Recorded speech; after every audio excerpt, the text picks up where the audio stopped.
Jehova mufuzi wangu andingatongosha iwa kana nzira dikarema imi muno nditungamirira makandisikane rudo makandipa upenyu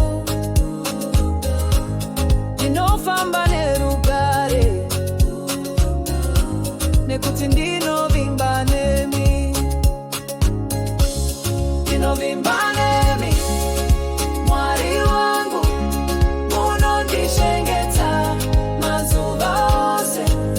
ndinovimba nemi, handingati chinhu nokuti imi muri naye yangu mumazuva erima imi munovheneka nzira kana ndaremerwa munorerutsa mutoro zita renyu rinondipa simba rinondikundisa ndinomira pamhiko dzenyu ndinovimba nemi ndinovimba nemi Mwari wangu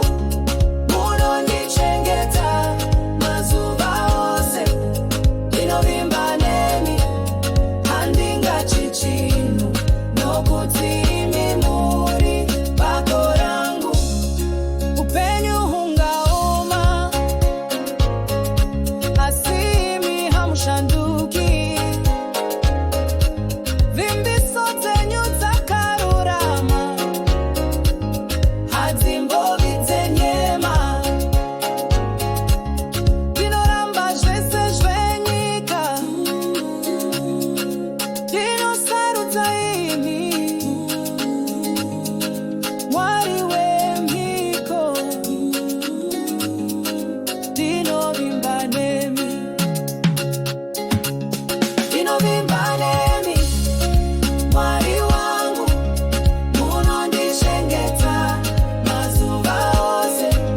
ndinovimba nemi handingatyi chinhu nokuti imi muri nhare yangu mhepo yovhuvhuta batai ruoko rwangu mudima ndichazimudza